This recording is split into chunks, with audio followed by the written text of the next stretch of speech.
Willie D Live. What's up, family? If it's your first time checking out the show, let me know what city, what state you're coming in from. If you're outside of the U.S., let me know what country you're representing. Throw up your flag. Family, I need you to smash up the likes, smash up the likes, smash up the likes. Also, if you have not done so already on YouTube, after you subscribe, there's a little bell next to your subscribe button. Go ahead and click that thing right now so you can get your notifications each time I drop a new video like this. That way you'll be in the loop. I let a few hundred of y'all come in, then I'm going in. But in the meantime and in between time, I'll give some shots out to the early birds, starting with dun, dun, dun. Remain private. How appropriate for a RICO case. If only those boys would have remained private.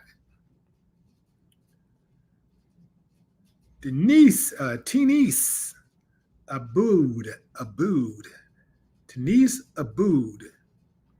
I'm out. Waiting too long. Okay, she out. Patience is a virtue.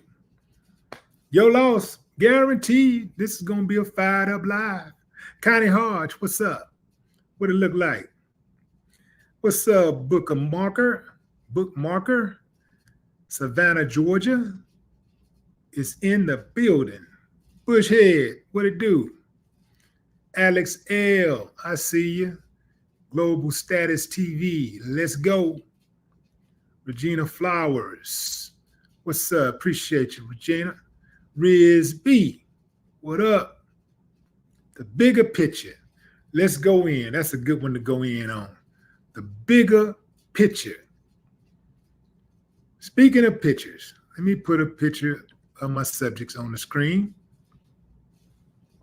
So this family is what they call a show,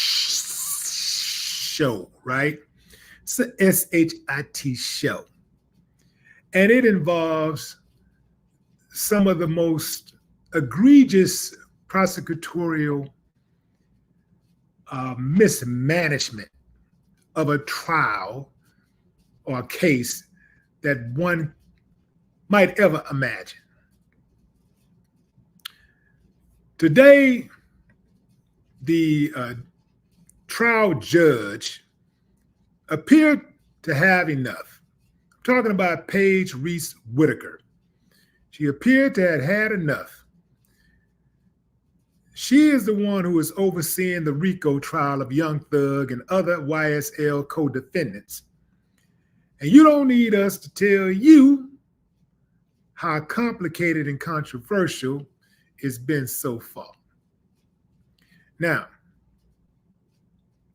on today, the 138th day of the trial, which is the longest trial in Georgia's history, Judge Whitaker issued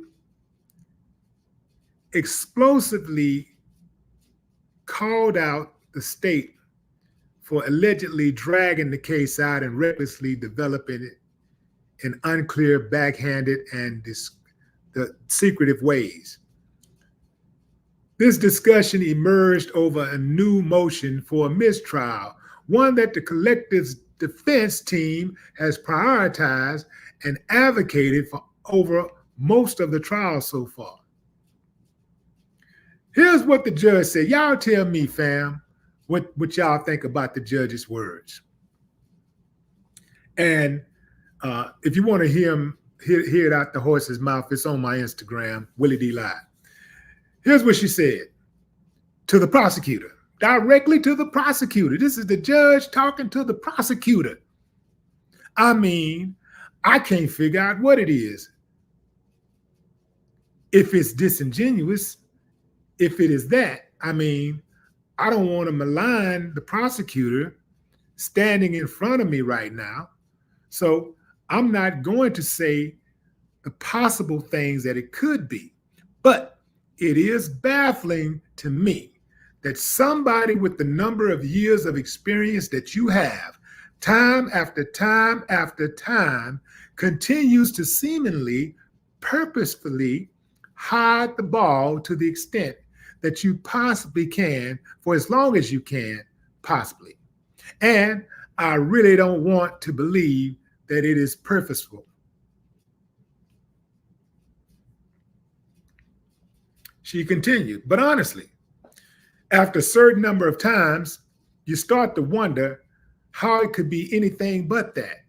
Judge Whitaker continued her remarks to the prosecution in the Young Thug case.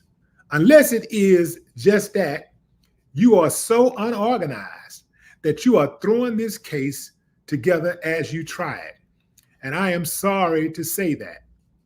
But this case is being made much more difficult for everybody because of the haphazard way in which it is being presented. I'm going to take a recess for a few minutes. I'll have a ruling when I get back. So check this out, fam. The lady on the left of your screen told the lady on the right of your screen that she was going to be back with a ruling about this mistrial motion that Young Thug's lawyer put forth. She's coming back with a ruling. And as I said on my Instagram, y'all can go check out the timeline, I said it would not be a mistrial. And you got people on there arguing to death. Oh, man, it's going to be a mistrial. Let me tell you something, fam. But I also added, even if it is a mistrial, they're going to try that case again and again and again till they get the results they want. You know why? Because they got the deck stacked in their favor. Thug got money, so he can fight his case. He got money. But they got unlimited money, unlimited resources, and the benefit of doubt because they are the state. And when the state talks to the jury, they talk to the jury like, hey, I'm just here to protect the public. I'm here. I'm on your side. We are the people against him. Him. That's the bad guy. We're the good guys. We're trying to protect you. We are the good guys. We're here to protect you and your best interest. That's what we're here for. Trust me, I went to college.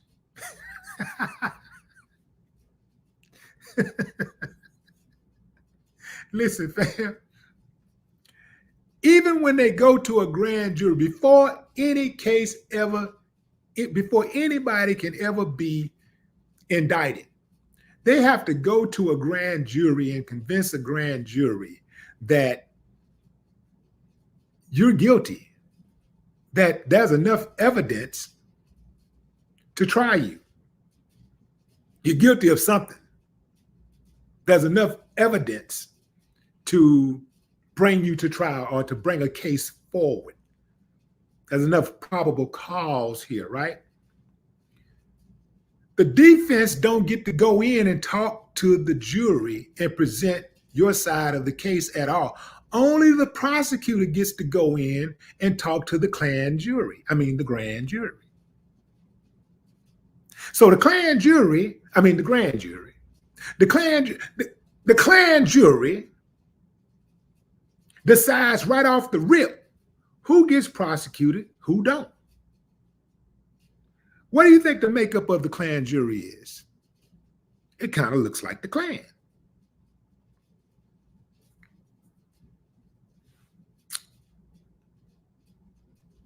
So anyway, fam, they're on my Instagram arguing about how they're not on the same team. I said that the prosecutor and the judge are on the same team.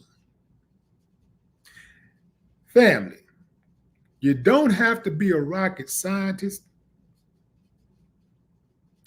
You don't have to be a tech wizard.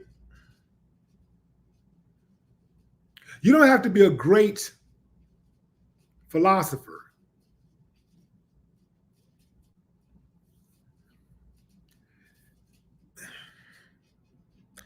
This is rudimentary common sense.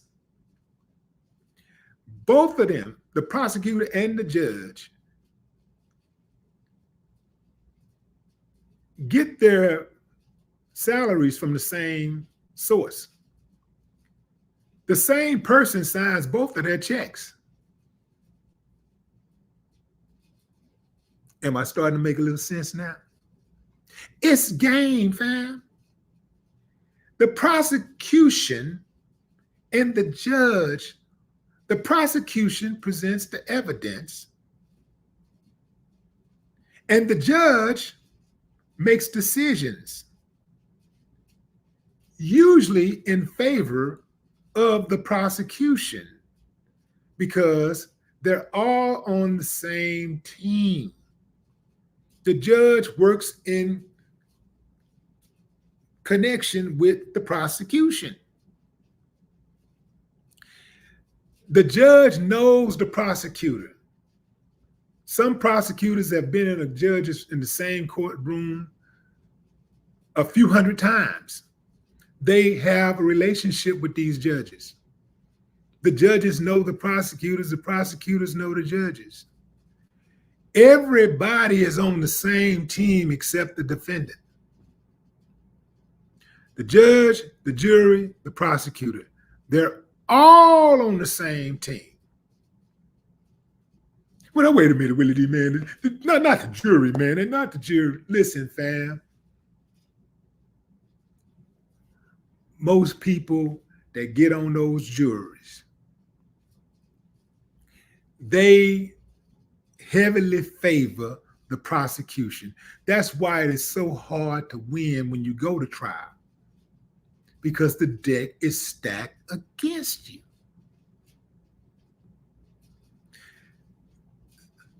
When the prosecutor, when the judge said that she was going to take a break to go think about this mistrial, she's going to go think about it.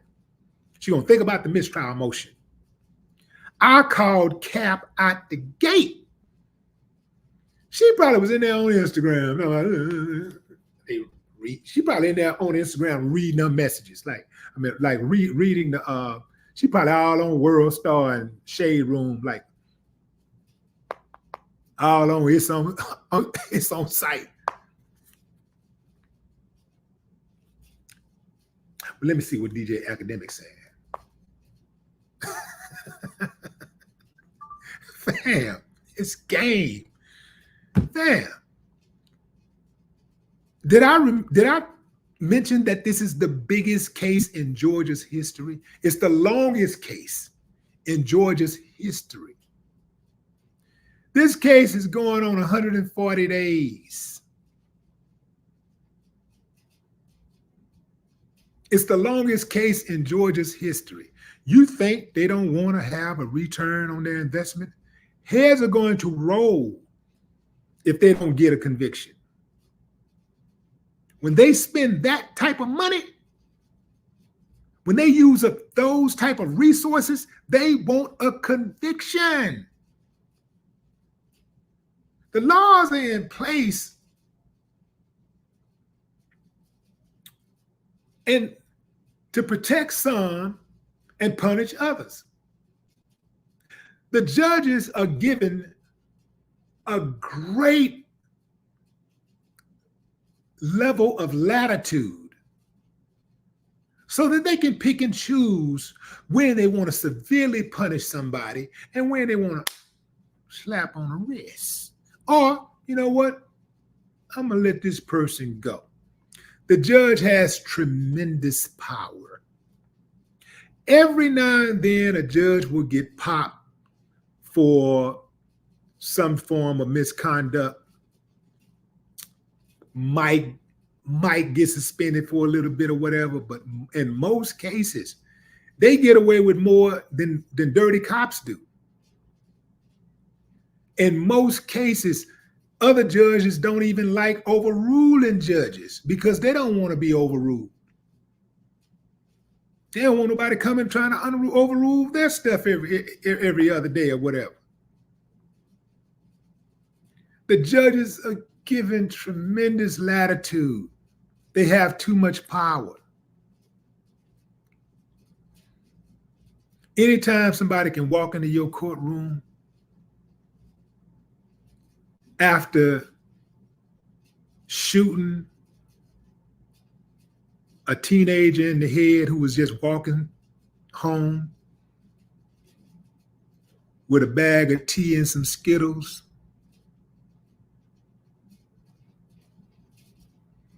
he can gun him down. He can follow that person, hunt him, call 911, tell them he's following him, and they say, we don't need you to do that. Don't do that. And he do it anyway. He accosts him, starts a fight, picks a fight, get his ass whooped, pulls out a gun and shoots him, go to trial and get off. A big part of that is the judge denying and approving motions. The judge can cripple a case if they want to. They can just say, no, we're not accepting that. I'm not accepting. I'm not. Motion denied. And even if you have a jury that's really wants to convict, the judge, how the judge operates, how the judge talks to the jury has a lot of weight on how that jury come back with their decision. If you don't understand that, you need to go back to sleep. Get you some rest. And when you wake up, I don't know what to tell you to do after that. Especially if you are of a certain age, if you don't understand it.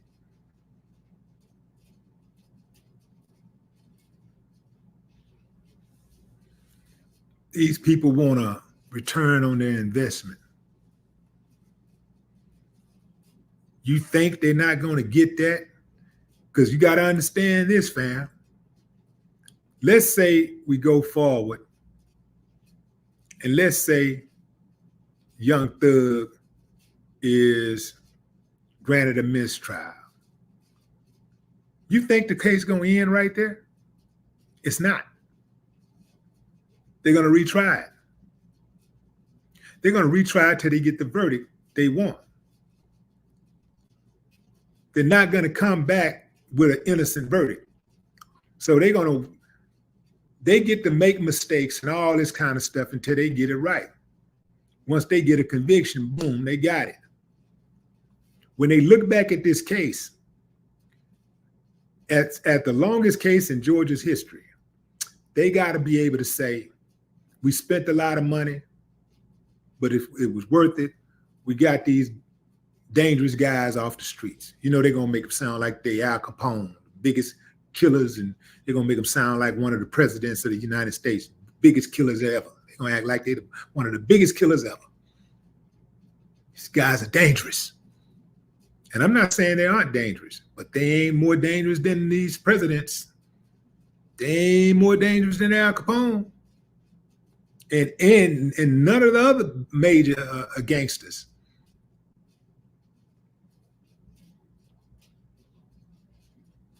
They gonna make them seem like they the boogeyman. Like, yo, this guy right here. They want a return on their investment. If they don't get it, you're talking about careers are on the line. After all this, let me show you how stacked the deck is, fam. The deck is so stacked that even though it's obvious that the prosecution is incompetent, even though it's obvious that the prosecution has made many mistakes, they still have a case. And they are still fighting that case. They're still in the game. If you flip the script and it was a defense attorney that was that incompetent, the trial would be over. Everything be over. He'd already be sitting in a cage. The defense cannot make any mistakes. The The prosecution gets to make mistakes time and time again. The judge gets to make mistakes. They just killed Marcellus Williams. The prosecution office admitted that the man was innocent. The original prosecution office admitted that he was innocent, and even the current prosecution office said the man was innocent. They killed him anyway. They killed him anyway. So they get to make mistakes. Even when mistakes cost lives, they can say, we made a mistake. We didn't let the evidence out. We didn't properly examine the evidence. We didn't properly, we didn't allow this person to speak and blah, blah, blah. This person was scared off. They can scare off witnesses. They can lie.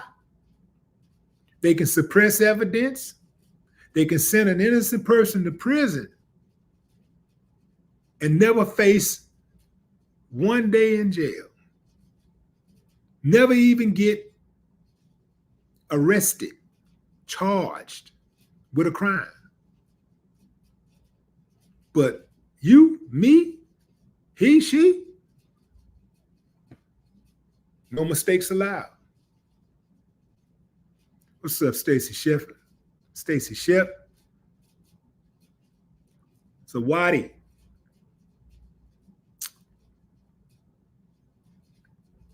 Neo Avant, what's up?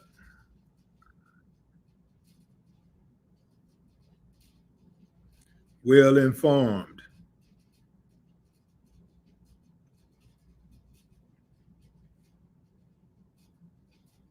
Buckhorse DC, what up?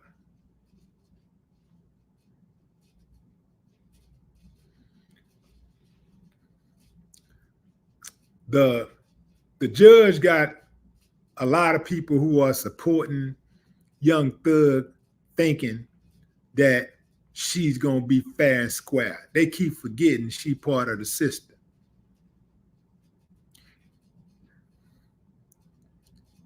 He's sitting in a courtroom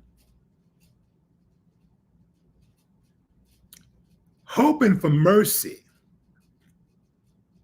from someone who was hired to not show him any mercy. Let that sink in.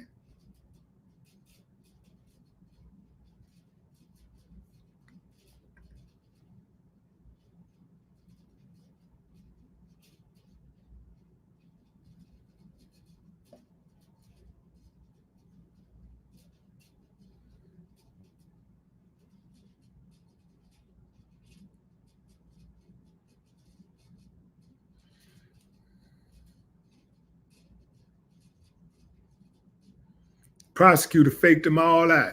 Prosecutor went, I'm going to take a break and think about this. I'll come back with my decision.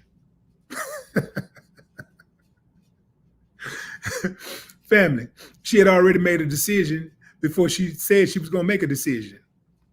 She had already walked out the courtroom. I already know, man, let me go out here and, man, take me a little old smoke break. Yeah. Actually, she was probably more like this. Yeah. So anyway, she probably on Instagram and taking a smoke break. What D.L. Hughley say? Ooh, I'm on 10 blogs. Huh. TMZ ain't covered it yet. Come on, TMZ, where you at, baby?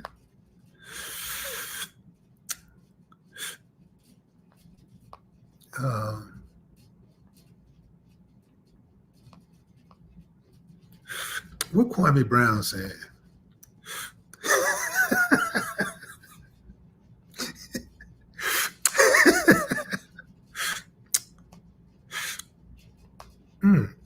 Okay, so they bought it. Okay. What is this? Okay, allhiphop.com. Okay, they bought it. because they saying that I'm a good judge. Okay, they bought it. They bought it. Who is this talking shit? Who is this? Willie D. Man, he don't know. I hate that mother.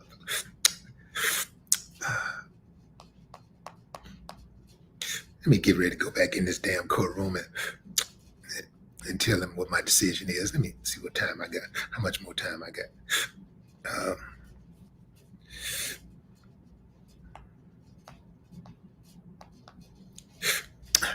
Give me a quick line.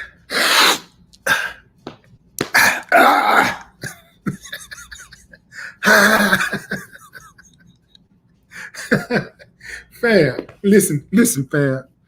I'm laughing and y'all laughing because y'all know that it's possible that that's exactly what she was back there doing. You know it. And people be doing all kinds of stuff.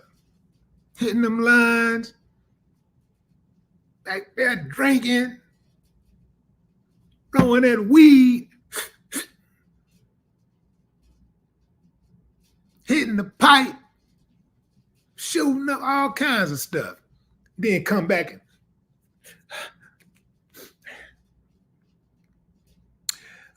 okay, Mr. Jefferson, go ahead. People be messed up, man.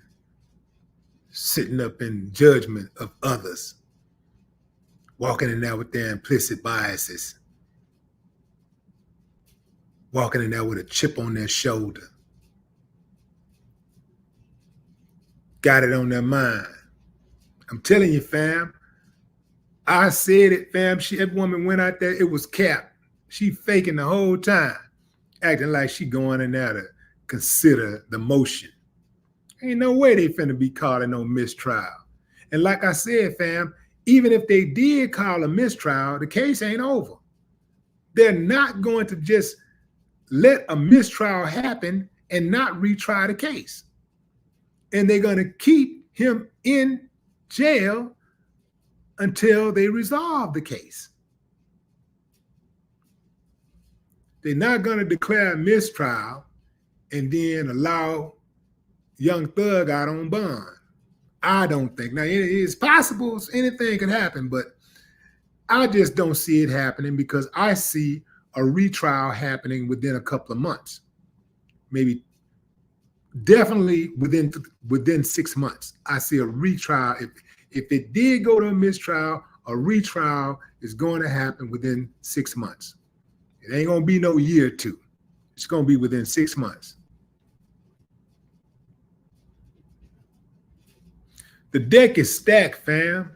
The deck is stacked, and the judge and the prosecutor is on the same team. You got to keep in mind, fam, the prosecutor works for the same people that the judge works for.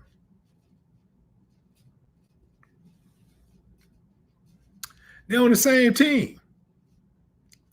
When the prosecution comes into the courtroom, it's an understanding that I'm here to present the case for the people. And you, judge, are here to help me navigate the case for the people. And that's why the judge administers punishment. Judge say, okay. The judge can say, you know what? The jury has spoken, but I'm going to set aside this sentence. I know the jury requested 10 years, but I'm going to give this person 6 months probation.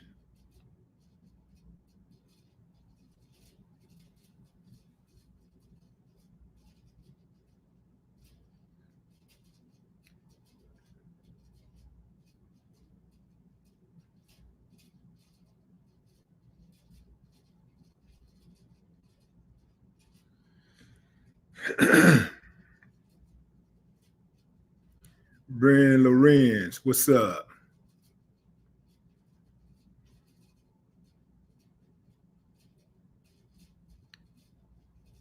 See, fam, really, let me tell you something. As someone who is from the streets, who been in the trenches, who done went up against some of the best and came out on top. I'm talking about real hitters.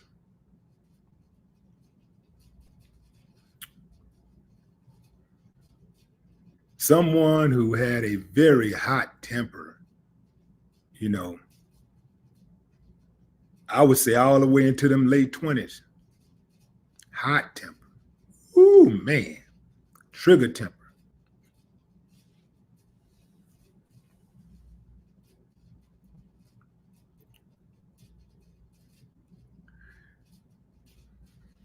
Sometimes when you grow up settling disputes with fists, guns, and insults, you're like really, really aggressive. You get into that mood, and you get into that mode where you end up going to jail, you get some probation, and then you try to act right because you know one wrong move, you're gonna get those 5 years probation, whatever that 5 years was, 3 years or 10 years. You might the judge gonna have action at giving you that time. So you try to do right. Might slip up, still slip up. You ain't gonna be no angel, but you still try to do a whole lot better than you would be if you wasn't on probation. Get off probation, all of a sudden you feel free again. Next thing you know, you do something else and you get right back on probation. You fall into I know it's some dudes out here can understand, women too. I know some people out here can understand exactly what I'm talking about. You fall into that trap of always having to have some type of supervision.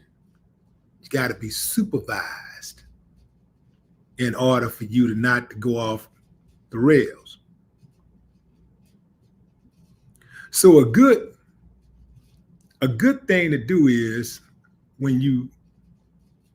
whether you are not on probation, you've been on probation and now you're no longer on it, or you've never been on probation or been to jail.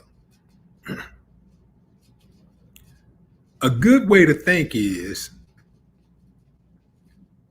the way you think when you are on probation or parole, how you try to do the right thing and how you try to stay out of trouble and stay from around certain people, how you try to like control your emotions more. You make more of an effort and it's always on your mind because you know one misstep, boom, you gone. It might be a good type of mentality to have, to always be thinking like that, like always think. You know, it's all psychological. Just think like, yo, man, I'm on probation. You ain't really on probation, but you think like, man, I'm on probation. I can't be doing that. I can't mess with them. I'm on parole. I can't mess with them. If I get jammed up, man, I'm gone for sure. You know, they're gonna hide me. So maybe kind of move around with that type of mentality and you won't be quick to fire off, you know, because trouble coming. This is why it's a good idea to just try to avoid it. Try to not go places where people don't really like living. You know, because there's places that you can go where people, what I mean by that is, you know, it's a place they're always fighting over there. Somebody get killed over there once a week or every other month, somebody getting killed. Oh, the bouncers at that place, they love putting their hands on people. I don't go into those type of places. I don't do that. So having that type of mentality can keep you out of some bad situations because once you get in it, that's why they say trouble is easy to get into, but hard to get out of. And everybody that's listening can attest to that. That's my time, fam. I appreciate y'all joining the live. Let me fire off a few more shout outs right quick. Kenny King, what up? Mr. Bronze. Winnie Darker, what up? Dinetta Lewis, I see you. Stacy R. Jody Stickamo. Greetings. Greetings. Antonio Griffin. What's up, Dinetta Lewis? Neo Avant is in the building. Sawadi. Stephen Wren. Percy Glasper. What's up, Perce? Raina Ray. What's up? Londo Landveld. Amsterdam is in the house. That's my time, fam. I appreciate y'all joining live. Unless there's some breaking news tonight, I'll see y'all tomorrow. Until then, enjoy the rest of your morning, afternoon, or evening, wherever you are in the world. No more talk.